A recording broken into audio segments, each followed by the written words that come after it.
Hello students, कैसे हो आप। आज हम आपके पास क्लास 12th का चैप्टर 3 जो है बंधुत्व जाति और वर्ग, जो आरंभिक समाज 600 ईस्वी पूर्व से 600 ईस्वी तक का है, उसका भाग 3 लेके आए हैं। पहले वाले दोनों भागों को आपने बहुत प्यार दिया, तो अभी जो है तीसरे भाग को जो है आप देखेंगे तो आपको और भी अच्छा लगेगा। तो अब हम वर्ण व्यवस्था में जो अंतः विरोध थे उनके बारे में जिक्र करते हैं।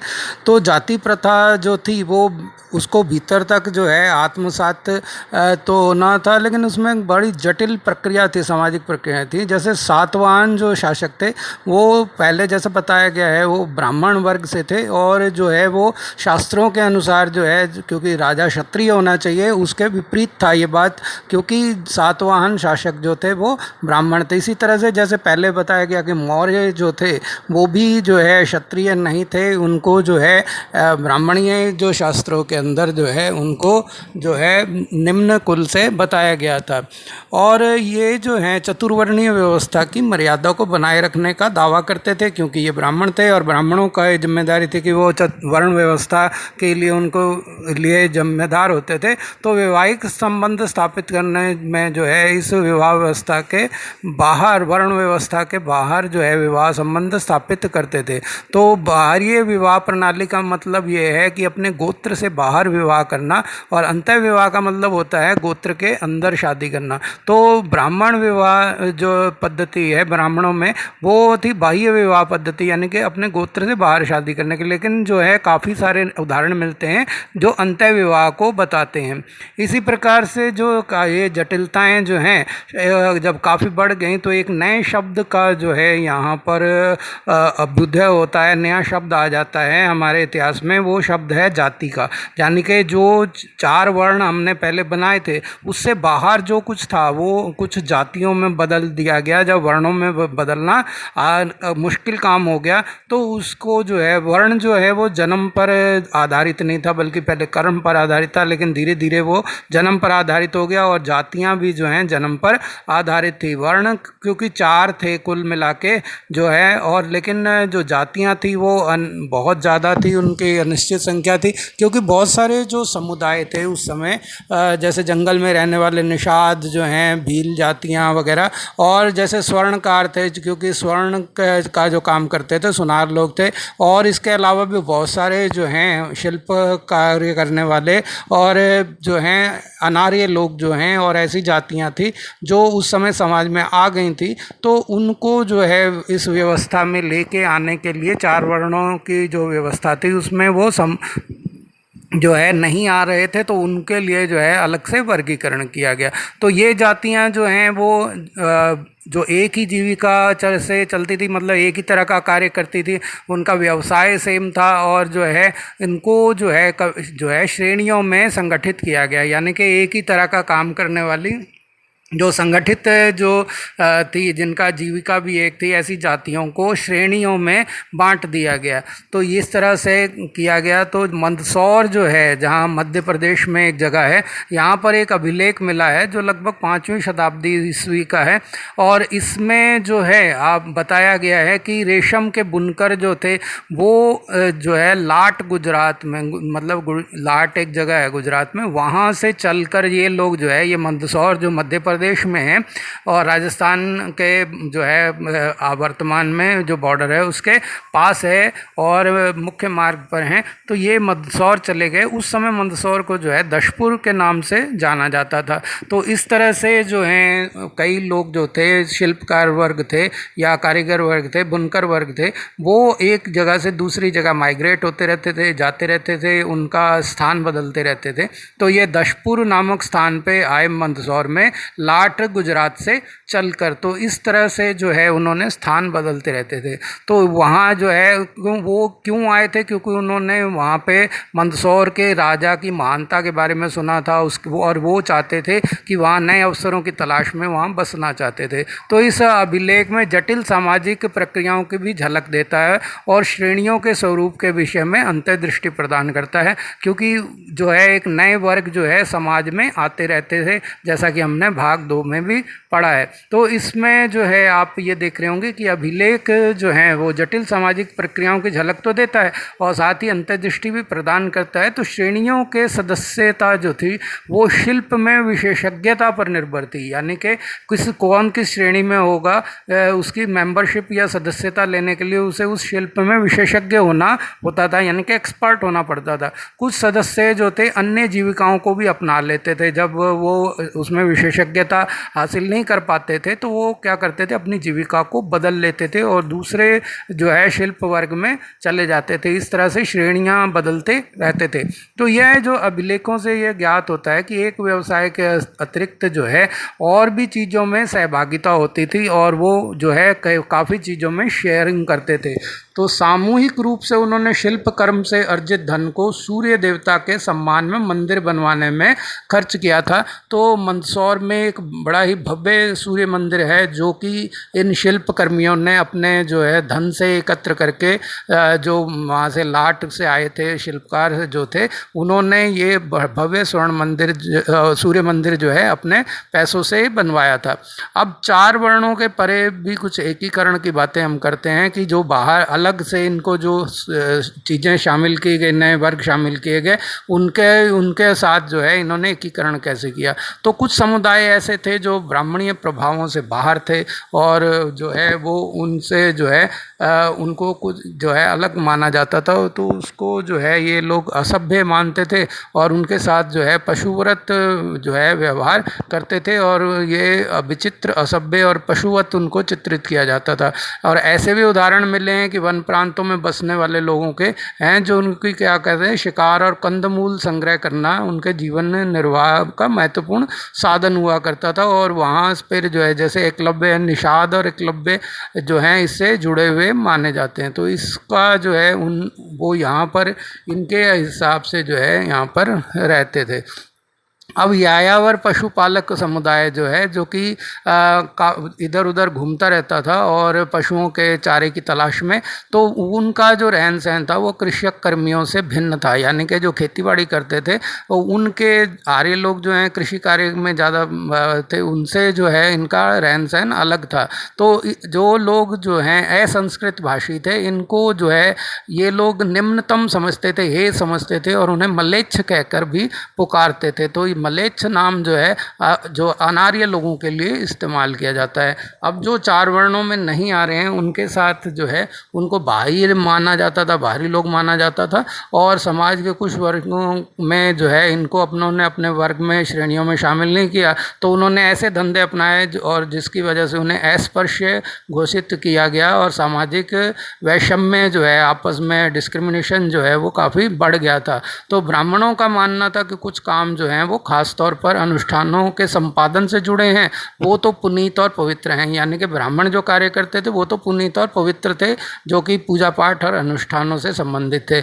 लेकिन जो है दूसरे लोग जो कार्य कर रहे हैं, जो अब्राह्मणीय लोग हैं, जो ब्राह्मण नहीं हैं, उनका जो है वो कार्यों को अच्छा नहीं समझते थे और जो अस्पर्श लोग थे उनका भोजन भी वो ग्रहण नहीं करते थे क्योंकि वो अपने आप को पवित्र मानते थे। तो पवित्र मानने वाले लोग कौन थे? ब्राह्मण। और अस्पृश्य लोग जो थे, जो चौथी कैटेगरी और 5वीं कैटेगरी, चौथी कैटेगरी से भी बाहर थे, 5वीं कैटेगरी में, तो वो अस्पृश्य लोग थे। तो उनको जो है ये उनका भोजन ग्रहण नहीं करते थे और उनको जो है दूषित माना जाता था ऐसे कार्य, जैसे कि ये अंत्येष्टि क्रिया करने वाले जो हैं, शमशान में जो शवों को जलाने का दाह संस्कार करते हैं, इसी तरह से मृत पशुओं को जो उठा के लेके जाते हैं उनको जो है छूने वालों को चांडाल कहा जाता था। तो चांडाल का कार्य क्या होता था कि अंत्येष्टि करते थे, मृत पशुओं को जो है वहाँ से डिस्पोज ऑफ करते थे और साथ ही ये जो है इनको एक काम और था कि जो लोग जो हैं जो गैर उसके मर जाते थे, किसी वंश के आगे उनके कोई उत्तराधिकारी नहीं होता था, उनका दाह संस्कार भी इनको करना पड़ता था। तो इनके कामों को जो है वो बड़ा ही अपवित्रकारी मानते थे और इनसे घृणा किया करते थे। तो चांडाल जो है का कार्य जो है इतना पवित्रकारी माना जाता था कि राजा हरिश्चंद्र को भी जब पददलित कर दिया गया, वचन हार जाने के बाद, तो उन्होंने भी चांडाल का कार्य किया था। और वो चांडाल के रूप में जो है अपने ही पुत्र के शव से कफन का कपड़ा लेने को मजबूर हो जाते हैं। तो मनुस्मृति में चांडालों के कर्तव्यों की सूची दे रखी है। और तो पहला क्या है काम है कि उन्हें गांव से बाहर रहना पड़ता था, और जो लोग बर्तन फेंक देते थे उन बर्तनों को वो इस्तेमाल करते थे, यानी कि उनके अपने बर्तन उनके नहीं होते थे, या वो इतने गरीब होते थे कि अपने स्वयं के बर्तन नहीं खरीद सकते थे। और लोग मरे हुए लोगों के जो कपड़े लोग फेंक देते थे या शव के साथ छोड़ देते थे, और उनको पहनते थे और लोहे के आभूषण पहनते हैं। जैसे कि आप इस चित्र में देख रखे हैं कि इनके हाथ पे जो गहने हैं वो लोहे के बने हुए हैं, तो ये लोहे के गहने पहनते थे, जबकि बाकी लोग स्वर्ण और चांदी के आभूषण पहना करते थे। तो ये लोग जो हैं लोहे के आभूषण इनको पहनने पड़ते थे। तो रात्रि में जो है ये गाँव और नगरों में चल फिर नहीं सकते थे। इसका कारण ये है कि रात के समय जो है पता नहीं लगेगा कि ये चांडाल है, तो कहीं उसे गलती से कोई छू ना जाए या उसकी छाया किसी पर ना पड़ जाए, इसलिए रात्रि के समय ये चांडाल जो हैं वो बाहर नहीं निकल सकते थे। और संबंधियों से विहीन लोग जो होते थे, यानी कि जिनका कोई रिश्तेदार नहीं होता था, उन लोगों उनके मृतकों की जो है अंत्येष्टि भी इन्हें स्वयं करनी पड़ती थी। और वधिक का कार्य, यानी कि वध करने का, अगर किसी को जो है वध करना होता था या फांसी देनी होती थी या जिस किसी का गला काट देना पड़ता था, जिसको मृत्यु की सज़ा मिले, तो वो कार्य भी इनको करना पड़ता था। तो उस समय जो है कुछ चीनी यात्री जो भारत में आए उन्होंने इस बारे में बताया है कि जैसे चीन से आए बहुत भिक्षुक थे फाशियान, तो उन्होंने बताया कि अस्पृश्यों को सड़क पर चलते हुए करताल बजाकर अपने होने की सूचना देनी पड़ती थी, यानी कि उन्हें आवाज़ उत्पन्न करनी पड़ती थी जिससे पता लग जाए कि ये चांडाल आ रहे हैं, और जिससे अन्य लोग जो हैं उन्हें देखने के दोष से बच जाएं, यानी कि उन्हें देखना भी जो है कोई गवारा नहीं करता था। और उन्हें जो है ताली बजाते हुए या कोई और चीज़ से आवाज़ करते हुए जो है वहाँ से जाना पड़ता था। करताल का मतलब है ताली बजाना। तो वो जो है इस तरह से अपने होने की सूचना देनी पड़ती थी कि मैं यहाँ से जा रहा हूँ। तो चीनी तीर्थयात्री जो श्वेन त्सांग थे, उन्होंने जो है कहा कि वधिक जो होता है, जो वध करने वाले हैं और या सफाई करने वाले हैं, उन्हें नगर से बाहर रहना पड़ता था, यानी कि नगर में और लोगों के साथ वो नहीं रहते थे। तो समाज के अंदर जितने भी कार्य करने वाले लोग हैं, चाहे वो दास हों, भूमिहीन हों, खेती और मजदूर हों, शिकारी, मछुआरे, पशुपालक, किसान, गांव का मुखिया, शिल्पकार, वाणिज्य यानी कि व्यापारी और राजा, ये सभी की सामाजिक स्थान इस बात पर निर्भर करता था कि आर्थिक संसाधनों पर उसका कितना नियंत्रण है, यानी कि जिसके पास जितनी संपत्ति और धन संपदा होती थी उसकी हैसियत समाज में उसी हिसाब से होती थी। तो उसके हिसाब से ही उनको माना जाता था कि ये इसका समाज में क्या स्थान है। तो आर्थिक संसाधनों पर जिसकी जितनी पकड़ होगी उसका समाज में उतना ही नियंत्रण होगा, उतना ही उसको जो है समाज में ऊंचा स्थान मिलेगा, और जिसमें जो पास संसाधन नहीं है वो उतना ही निम्न स्तर का माना जाता था। तो संपत्ति पर अधिकारों में भी भिन्नता थी।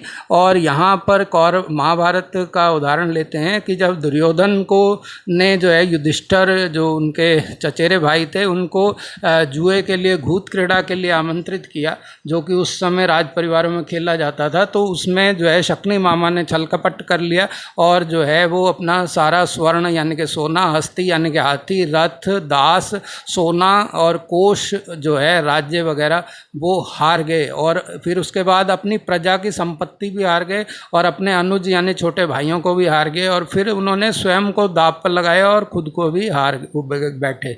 तो इससे ये पता लगता है कि सोना, हाथी, रथ, दास और ये तो संपत्ति माने ही जाते थे। सेना को भी संपत्ति माना जाता था, राजकोष को भी जो है अपनी संपत्ति मानकर दांव पे लगाया जा सकता था। बल्कि राज्य, जिसका जो पहले ये बताया गया कि वो एक राजा का पद जो है सृजित किया गया था, भाग 2 में हमने बताया कि राजा का पद जो है सेवा करने के लिए था, उसको भी उन्होंने दांव पे लगा दिया अपनी निजी संपत्ति मानकर। और प्रजा की संपत्ति भी राजा की संपत्ति मान बैठे और उसको भी दांव पर उन्होंने लगा दिया। और अपने छोटे भाइयों को, अनुजों का मतलब छोटे भाई जो थे, उनको भी दांव पे लगा दी, यानी कि मनुष्य भी उनके संपत्ति के समान था और खुद को भी लगा दिया। तो इससे पता लगता है कि संपत्ति जो है उसकी जो है परिभाषा बहुत बड़ी हो गई थी, और एक व्यक्ति जो है जो बड़ा है घर में वो सब चीज़ों का मालिक है, और राजा तो सभी चीज़ों का मालिक है ही। राजा होने के साथ साथ अगर वो बड़ा भी है तो वो उसका अधिकार जो है वो विशेष होते थे। इसके बाद जो है उन्होंने अपनी पत्नी, जो पांचों भाइयों की सह पत्नी थी द्रौपदी, उसको भी दांव पर लगाया और उसको भी हार गए, यानी कि स्त्री को भी जो है संपत्ति माना जाता था। इस और जो है उसके बाद द्रौपदी का जो चीरहरण हुआ वो महाभारत का सबसे बड़ा कारण बना। और जब द्रौपदी तो जब विवाह हुआ था उस समय भी जो है उसकी माँ के कहने पर जब युधिष्ठिर ने ये कहा माँ हम एक चीज़ लेके आए हैं, तो उनकी माँ ने कहा उसे बांट लो अपने पांचों भाई। तो पांचों भाइयों ने उससे मिलके शादी कर ली, यानी कि स्त्री जो है एक बांटने की चीज़ हो गई, जिस प्रकार से कि क्या वो एक संपत्ति रही हो। तो स्त्री को, भाइयों को और प्रजा को, सबको एक संपत्ति मान लेना, ये जो है पांचों भाइयों की पत्नी थी, और बड़े भाई का ये अधिकार था कि वो अपनी तरफ से जो है उस पत्नी को भी दांव पे लगा देता है। तो संपत्ति के में स्वामित्व के मुद्दे पर कई कहानियों में वर्णित होता है, धर्मसूत्र धर्मशास्त्रों में भी इनको उठाया गया है। तो पैतृक जायदाद में माता पिता की मृत्यु के बाद जो मनुस्मृति में कहा गया है कि अगर माता पिता की मृत्यु के बाद जो पैतृक संपत्ति होती है उस पे वो सभी पुत्रों में समान रूप से बांट देनी चाहिए, यानी कि सबका बराबर हिस्सा होता है। लेकिन जो ज्येष्ठ पुत्र है यानी कि बड़ा बेटा है वो उसका एक विशेष भाग होता है, यानी कि बड़े सभी पुत्रों को तो समान अधिकार मिलेगा, लेकिन बड़ा भाई जो होगा उसका अधिकार जो है कुछ विशेष होगा, यानी कि उसको स्पेशल पैकेज दिया जाता था। तो उसके लिए विशिष्ट अधिकार होते थे। इसका मतलब बड़ा भाई होने का मतलब, बड़ा पुत्र होने का मतलब विशेषाधिकार प्राप्त होना होता था, और छोटे भाइयों को जो है संपत्ति में उतना अधिकार नहीं मिलता था और वो अपने बड़े भाई के विरुद्ध कुछ भी नहीं कर सकते थे। स्त्रियां जो थी वो पैतृक संसाधनों में हिस्सेदारी की मांग नहीं कर सकती थी, यानी कि पिता की संपत्ति में स्त्रियों की हिस्सा मांगना उस समय संभव नहीं था, उनका कोई उसमें हिस्सा नहीं होता था। फिर स्त्रियों को क्या मिलता था, तो स्त्रियां जो हैं विवाह के समय मिले उपहारों पर स्त्रियों का स्वामित्व होता था। जो शादी में उनको जो उपहार दिए जाते थे, जैसे सोना चांदी गहने कपड़े वगैरह जो भी उनको दिया जाता था अपनी हैसियत के हिसाब से, उसका पिता जो देता था धन या सामान देता था वो स्त्री धन कहलाता था, और उस पे जो है उस औरत का पूरा, स्त्री का पूरा अधिकार होता था, और इसको स्त्री धन इसीलिए कहा जाता था। तो विवाह में के समय मिले उपहार जो हैं वो स्त्री धन कहलाते थे, और इस पे जो है उसका औरत का पूरा अधिकार होता था। लेकिन ये जो स्त्री धन है वो अपने संतान को, अपने बच्चों को जो है विरासत के रूप में वो दे सकती थी, तो उसका जो है, लेकिन उसका पति जो है उसका उस पर कोई अधिकार नहीं होता था। मतलब स्त्री धन को पति नहीं ले सकता था, लेकिन वो अपने संतान को इसको दे सकती थी। तो इस तरह से वो जो है ट्रांसफ़र हो सकता था, पति को नहीं हो सकता था, बच्चों को हो सकता था। और मनुस्मृति में जो है स्त्रियों को पति की आज्ञा के विरुद्ध जो है पारिवारिक संपत्ति या स्वयं अपने बहुमूल्य धन के गुप्त संचय के विरुद्ध भी चेतावनी देता है कि स्त्रियां अपना कोई निजी धन नहीं रख सकती। लेकिन इसके कुछ अपवाद भी हैं, जैसे प्रभावती गुप्त जो कि वाकाटक के राज सिंहासन पर बैठी, जो कि चंद्रगुप्त की पुत्री थी, और जो है उसके चंद्रगुप्त के प्रभाव की वजह से जो है उसका विशेष अधिकार प्राप्त है। तो उनके अभिलेखीय साक्ष्य और साहित्यों से इस बात का पता लगता है कि उच्च वर्ग की महिलाएं जो हैं संसाधनों पर अपने पैंठ रखती थी, और वो संपत्ति भी अर्जित करती थी, वो दान भी करती थी और संपत्ति की मालिक भी होती थी। लेकिन सामान्यतः जो क्या होता था कि बड़े लोगों के अलावा जो सामान्य लोग थे उनमें चाहे पशु हो, धन हो या भूमि हो, सब पे पुरुषों का ही नियंत्रण होता था। तो इस तरह से जो है उच्च वर्गों की महिलाएं तो कुछ संपत्तियों पे, संसाधनों पे, जैसे प्रभावती जैसी मालिकाना हक रखती हों, लेकिन सामान्य रूप से उनका हक नहीं होता था। तो स्त्री और पुरुष के बीच में जो सामाजिक हैसियत थी उसमें फ़र्क था। तो ब्राह्मणीय ग्रंथों के अनुसार जो है संपत्ति पर अधिकार जो है का एक आधार जो है वर्ण भी होता था, यानी कि वर्ण व्यवस्था के हिसाब से किसका संपत्ति पर आधार पर किसका संपत्ति पर अधिकार होगा, ये वर्ण भी डिसाइड करता था, उससे भी निश्चित होता था। तो शूद्रों के लिए एकमात्र जीविका क्या थी, सेवा करनी थी, जो उसमें उनकी इच्छा शामिल नहीं होती थी, यानी कि उन्हें वो कार्य करना ही पड़ता था। और उन्हें तीनों उच्च वर्गों के पुरुषों के लिए जीविका की संभावनाएं थी, यानी कि वो अपनी मर्जी से कोई भी जो है जीविका अपना सकते थे और वो अपना जो है जीविका बदल भी लेते थे। और इस तरह से पुरोहित और राजाओं का वर्णन भी साहित्यों में हुआ है। राजा को अधिकतर धनी चित्रित किया जाता है और पुरोहितों को भी सामान्यतः धनी बताया जाता है, लेकिन कभी कभी जो है निर्धन ब्राह्मणों का भी चित्रण महाभारत में आया है, जैसे कि सुदामा जो है यदा कदा ही आया, सामान्यतः धनी दिखाया गया। जैसे सुदामा है जो एक गरीब ब्राह्मण थे और कृष्ण के पास जो है अपने दयनीय दशा में आए थे। इसी तरह से द्रोणाचार्य भी अपने पुत्र को बचपन में दूध नहीं पिला सकते थे, तो वो आटा घोल के जो है पानी में अपने पुत्र को दे दिया करते थे। इस तरह के गरीब ब्राह्मण भी दिखाए गए हैं। तो ब्राह्मण के जो इस धर्म है, बौद्ध धर्म ने इस व्यवस्था का विरोध किया और उन्होंने ब्राह्मणीय दृष्टिकोण जो था, वहाँ धर्म सूत्र और धर्मशास्त्रों में जो संहिताबद्ध किया गया था, उनकी उन्होंने आलोचना की। और उन्होंने जो है बौद्ध धर्म में ये बताया गया, जो कि 6ठी शताब्दी ईसा पूर्व में विकसित हुई थी, कि इस बात को तो अंगीकार किया उन्होंने, इस बात को तो माना कि समाज में विषमताएं मौजूद हैं, किंतु यह भेद ना तो नैसर्गिक मानते थे और ना ही स्थायी। ये नहीं है कि आप उनको इसको स्वीकार करना ही पड़ेगा। तो उन्होंने जन्म के आधार पर जो प्रतिष्ठा थी समाज में, उसको अस्वीकार कर दिया कि व्यक्ति को उसके कर्म के हिसाब से प्रतिष्ठा मिलनी चाहिए, ना कि जन्म के अधिकार हिसाब से। तो लोग जो हैं अपनी संपत्ति के आधार पर सामाजिक प्रतिष्ठा का दावा करते थे। ये उस समय सामान्य बात थी कि जिसके पास जितनी संपत्ति होगी सामाजिक प्रतिष्ठा उतनी मिलेगी। और दान देने वाले आदमी को सम्मान किया जाता था। कृपण यानी कि कंजूस व्यक्ति का उस समय जो है समाज में अच्छा स्थान नहीं था और वो घृणा का पात्र होता था। तो इसी तरह से प्राचीन तमिलकम क्षेत्र जो है, जो 2000 वर्ष पहले अनेक वहाँ पे सरदारियाँ थी। सरदारियाँ का मतलब छोटे छोटे राज्य थे जिन्हें पूर्ण जो है राज्य नहीं कहा जाता था। तो इस तरह के ये केरल, तमिलनाडु, आंध्र और कर्नाटक का क्षेत्र जो है तमिलकम कहलाता था। तो वहाँ पर ये सरदारियाँ थी और ये सरदार जो है, ये जो इनके राजा होते थे उनको सरदार का कहा गया। इतिहासकारों ने उनको पूरा राज्य नहीं कहा। वो अपनी प्रशंसा करवाने के लिए अपने दरबार में चारण वगैरह रखते थे, कवि रखते थे और वो जो है उनकी प्रशंसा में जो है लिखते रहते थे। तो तमिल भाषा के संगम साहित्य संग्रह में सामाजिक और आर्थिक जो संबंध थे उनका अच्छा चित्रण किया गया है, जो इस बात की ओर इंगित करता है कि धनी और निर्धन के बीच में जो है उस समय बड़ी विषमताएं थी, बहुत डिफरेंसेस थे और जो है धनी बहुत अधिक धनी और निर्धन बहुत ज़्यादा तकलीफ में जीवन व्यतीत करते थे। तो जिन लोगों का संसाधनों पर नियंत्रण था उनसे ये अपेक्षा की जाती थी कि वे उन संसाधनों का उपयोग मिल बांट कर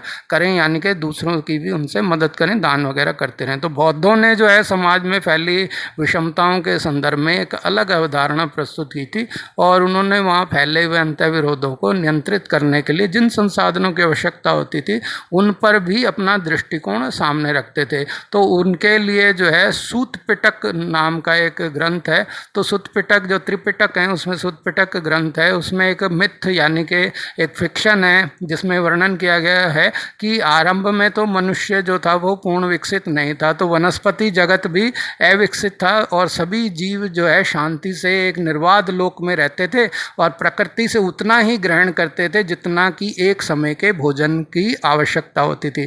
यानी कि प्रारंभ में मनुष्य जो लालची नहीं था, उसको जितनी ज़रूरत होती थी उतना ही वो ग्रहण करता था, एक समय के भोजन के लायक ही वो ग्रहण करते थे और उससे ज़्यादा वो संग्रह करके नहीं रखना चाहते थे। अब राजा की अवधारणा क्यों हुई, तो इसके बाद जो है यह व्यवस्था जो है पतनशील हो गई, जिसका भी पीछे जिक्र किया था, और मनुष्य जो है अत्यधिक लालची हो गया, प्रतिहिंसक हो गया, कपटी हो गया, धोखा देने लग गया, उससे समाज में अव्यवस्था उत्पन्न हो गई। अब ऐसे में ये विचार आया कि एक ऐसे व्यक्ति का चयन किया जाए जो उचित समय पर क्रोधित हो, यानी कि गुस्सा दिखा सके और प्रताड़ित कर सके और उसका जो है निष्कासित भी कर सके। तो बदले में वो लोगों ने कहा कि हम उसको चावल का अंश देंगे, यानी कि वह आप एक चावल के अंश का मतलब है कर के रूप में। तो एक ऐसे व्यक्ति की कल्पना की गई जो सर्व अधिकार संपन्न हो और दंड दे सके, गुस्सा कर सके, गलती करने वाले को सजा दे सके, और जो है ऐसे मनुष्य को जो है राजा का नाम दिया गया। तो ये जो है सभी के मर्जी से बना था, सबके द्वारा चुने जाने के कारण बना था, इसलिए इसे महासम्मत यानी कि सबकी सहमति से बना हुआ महासम्मत की उपाधि उसको दी जाती थी राजा को। तो राजा के पद के लिए जो चुना जाना इस बात पर निर्भर करता था कि कर का मूल्य जो है वो लोगों जो है राजा की सेवा के बदले में देते थे। तो राजा जो है उस समय एक सेवक की तरह था जो जनता की सेवा करता था। तो आर्थिक और सामाजिक संबंधों को बनाने में मानवीय कर्म का बड़ा हाथ था, यानी कि संबंध आपके किस तरह से आर्थिक और सामाजिक होंगे, वो किस प्रकार का कार्य कर रहे हैं उस पर निर्भर करता था। तो मनुष्य ने स्वयं एक प्रणाली को बनाए रखने के लिए ये सब किया। तो साहित्यिक स्रोतों का इस्तेमाल इतिहासकार किस प्रकार करते हैं, तो इतिहासकार किसी ग्रंथ का विश्लेषण करते समय अनेक पहलुओं पर विचार करते हैं। तो सबसे पहला ये है कि उसकी भाषा देखते हैं कि वो किस भाषा में लिखा गया। जैसे पाली, संस्कृत और तमिल हैं, ये उस की लोकल भाषाएं थी, आम लोगों की भाषाएं थी। तो और संस्कृत जो है ये विशिष्ट रूप से ब्राह्मण और पुरोहित समाज, खास वर्ग द्वारा पढ़े लिखे लोगों की भाषा समझी जाती थी, जबकि पाली, प्राकृत और तमिल जो हैं ये आम बोलचाल की भाषा थी। तो ये आम लोगों की भाषा, और संस्कृत जो है ये खास लोगों की भाषा थी, विशिष्ट लोगों की भाषा थी। तो ग्रंथ किस में लिखे गए, किस वर्ग ने लिखे से पता लगता था। इतिहासकार जो हैं ग्रंथ के प्रकार पर भी ध्यान देते हैं कि ग्रंथ किस प्रकार का है। जैसे वो मंत्रों के लिए लिखा गया है जो अनुष्ठान वगैरह करे जाते हैं, अनुष्ठान के समय में पढ़े या उच्चारित किए जाते हैं, या कथा यानी कि कहानी के रूप में जैसे लोग पढ़ और सुन सकते थे, और अगर दिलचस्प लगे तो दोबारा भी सुन सकते थे। और तीसरा जो है कि इतिहासकार लेखक या लेखकों के बारे में भी जानने का प्रयास करते हैं, क्योंकि जो लेखक होता है उसका दृष्टिकोण और विचार ही ग्रंथों के अनुरूप होता है, उसी से डिसाइड होता है कि उसने ग्रंथ में क्या लिखा है। तो इन ग्रंथों के श्रोताओं का भी जो है इतिहासकार परीक्षण करते हैं, क्योंकि श्रोता के हिसाब से जिस प्रकार का जो है उसकी ऑडियंस होगी, उसी के हिसाब से जो है श्रोता के हिसाब से ही उनकी रुचि को ध्यान में रख के ग्रंथ लिखे जाते होंगे। और इतिहास जो कार जो हैं उनके संकलन का यानी कि रचना काल का और रचना भूमि, किस जगह पे रचे गए, किस टाइम रचे गए, किस समय में रचे गए, इसका भी ध्यान रखते थे। वो उस समय किस तरह का काल चल रहा था और कौन सी जगह पे वो लिखा गया। तो इन सब मुद्दों का जायजा लेने के बाद ही इतिहासकार किसी ग्रंथ की विषय वस्तु से इतिहास का पुनर्निर्माण करते हैं। पुनर्निर्माण यहाँ है क्योंकि भारत में पहले इतिहास नहीं लिखा गया, तो इतिहास दोबारा किस तरह से लिखा गया वो इन पर। तो महाभारत जैसे विशाल और जटिल ग्रंथों के संदर्भ में यह कल्पना करना बड़ा मुश्किल है कि इतने बड़े ग्रंथ से ये कैसे इतिहास लिखने में मदद ली गई होगी। अब विष्णु का महत्व और महाभारत के आकार में वृद्धि कैसे हुई इसके बारे में बात करते हैं। तो 200 ईस्वी पूर्व से लेके 200 ईस्वी के बीच का जो 400 वर्ष का समय है, तो इसका समय में अनेक ग्रंथों की रचनाएं हुई और ये जो है एक चरण था। और यहाँ पर जो है विष्णु देवता की आराधना जो है वो प्रभावी हो गई थी। लेकिन जैसा कि हम पहले जानते हैं कि पहले जो थे सिंधु घाटी के लोग और जो है शुरू में जो है आर्य लोग जो थे शिव की भक्ति ज़्यादा किया करते थे, लेकिन अब शिव से भक्ति जो है विष्णु की तरफ को ट्रांसफ़र हो गई। और जो है विष्णु के 10 अवतारों का जिक्र होता है। श्री कृष्ण को भी जो है जो महाभारत के महानायकों में आते हैं उनको भी विष्णु का एक अवतार बताया गया, जिन्होंने श्रीमद् भगवत गीता का जो है महाभारत के दौरान युद्ध के दौरान प्रवचन दिया था अर्जुन को। तो इन जो है 200 से 400 ईस्वी के बीच में, जब महाभारत काल के बाद में जो है ये जो टाइम है ये 200 से 400 ईस्वी मनुस्मृति से मिले जुले जो हैं मिलते जुलते उपदेश जो थे वो महाभारत में जोड़ दिए गए, यानी कि अगले 200 वर्षों में इसमें कुछ और ऐड किया गया जो मनुस्मृति से प्रभावित था। तो ये रचना धीरे धीरे महाभारत जो 10,000 श्लोकों की थी बढ़ के 1 लाख से भी अधिक श्लोकों की हो गई। तो ये इसमें एडिशन होते रहे, नई नई बातें जुड़ती रही। तो साहित्यिक परंपराओं की यह वृहद रचना जो है इसकी रचना ऋषि व्यास से मानते हैं, लेकिन व्यास ये हम देख रहे हैं कि एक लंबे काल तक इसमें परिवर्तन होते रहे। अब इसकी सादृश्यता की खोज, यानी कि ये देखें कि ये जो है महाभारत का कुछ जो है प्रूफ लिए जाएं कि क्या होता है, तो उसके लिए महाभारत काल के जो है युद्धों का, वनों का, राजमहलों का वर्णन तो उसमें आता है। लेकिन 1951-52 में जो है पुरातत्ववेत्ता बीबी लाल जो ऐसे चित्र में दिखाए गए हैं, उन्होंने मेरठ जिले के उत्तर प्रदेश में हस्तिनापुर नामक गांव में खुदाई कराई। तो वहां पर जो है उन्हें काफ़ी 5 स्तरीय एक व्यवस्था मिली। और ये जो है अब कहा जाता है कि हस्तिनापुर जो है, इसका नाम हस्तिनापुर पांडवों की राजधानी या कुरुक्षेत्र की राजधानी होना संयोग भी हो सकता है, लेकिन गंगा और यमुना का जो बीच का क्षेत्र है उसे दोआब कहते, 2 नदियों के बीच के क्षेत्र को दोआब कहते हैं।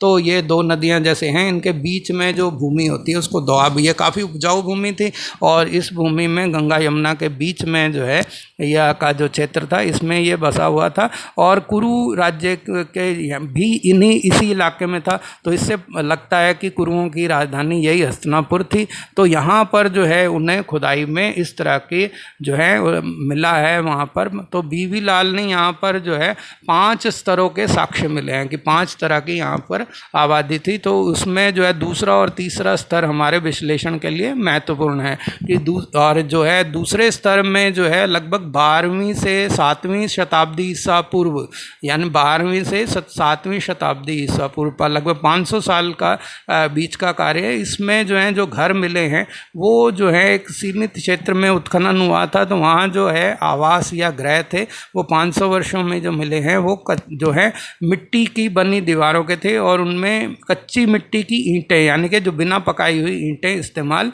की गई थी। तो इस तरह के घर बने हुए थे। इनमें सरकंडे की छाप वाले मिट्टी के प्लास्टर की खोज इस बात की ओर इशारा करती है कि कुछ घरों की दीवारें जो हैं सरकंडों से भी बनी हुई थी, यानी कि सभी जो दीवारें जो हैं ईंटों से नहीं बना के सरकंडों पे प्लास्टर करके भी बनाई जाती थी। तीसरा स्तर जो था वो 6ठी शताब्दी से 3री शताब्दी ईसा पूर्व के बीच का मिलता है और इसमें जो है बीबी लाल कहते हैं कि तृतीय काल में जो है घर कच्ची और कुछ पक्की ईंटों से बने हुए थे। तो इनसे जो है वहाँ पर सोक पिट बने हुए थे, ईंटों को गंदे नाले के पानी के निकासी के लिए इस्तेमाल किया जाता था और रिंग टाइप के वलय कूपों का इस्तेमाल कुओं और मल की निकासी के लिए किया जाता था और गर्त यानी कि गड्ढों के रूप में काम में लिया जाता था। तो आपको ये वीडियो कैसा लगा, इसे जो है पसंद लाइक कीजिए और मेरे चैनल को सब्सक्राइब करना ना भूलिए। धन्यवाद।